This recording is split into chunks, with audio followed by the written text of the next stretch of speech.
ওদের পরীক্ষার রেজাল্টটা বেরিয়ে যাবে। একটা সংযোজন আছে, গ্রুপ সিডি কর্মীরা তারা কিন্তু এই দুর্নীতির জন্য কেউই বেতন পাচ্ছেন না, তাদের রেজাল্টটাও বেরোয়নি।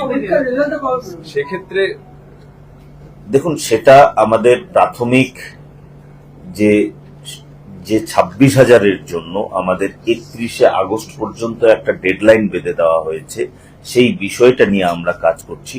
গ্রুপ সিডির জন্য আমাদের তাদের যে রেজাল্ট সেটা আমাদের প্রস্তুত হয়ে আছে, সেটাও আমরা বের করব, কিন্তু এই বিষয়টাকে আমরা গুরুত্ব দিচ্ছি যেহেতু এখানে সুপ্রিম কোর্টের একটা বিষয় আছে।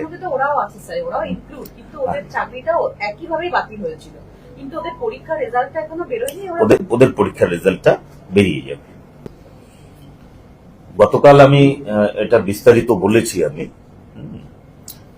আমরা নবান্নে যখন বসেছিলাম গতকাল আমরা কম্পোজিট গ্রান্ট দেওয়ার জন্য, তখন আমি বলেছিলাম, আবারও আপনাদের মাধ্যমে আমি সকলকে এটা জানাতে চাই, এসএসসির মাধ্যমে যে মহামান্য সুপ্রিম কোর্টের রায়ের ভিত্তিতে যে এসএসসি হয়েছিল এবং যে নিয়োগ প্রক্রিয়া মাঝখানে স্থগিত ছিল, সেই নিয়োগ প্রক্রিয়া এখন সম্পূর্ণ হওয়ার দিকে, সেগুলোর কাজ দ্রুততার সঙ্গে চলছে।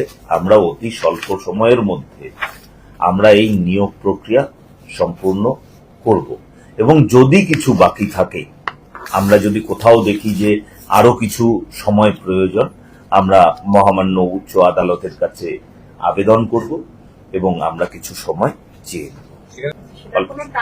না, টাইম ফ্রেম নেই।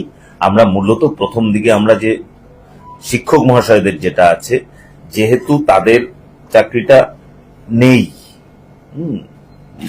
আদালতের নির্দেশ ক্রমে, আদালত যেরকম নির্দেশ দিয়েছে, আর এখানে শিক্ষকদের যেটা 31 আগস্ট পর্যন্ত আছেন ওনারা, ঠিক আছে, এদেরটা আমরা দেখছি, ওদেরটাও আমাদের নজরে আছে। অন্য স্কুল থেকে যে শিক্ষকেরা আছেন, শিক্ষক মহাশয়রা সেখানে আছেন, তাদেরকে পড়ুয়া যুক্ত স্কুলে নিয়ে যাওয়ার প্রক্রিয়া চলছে।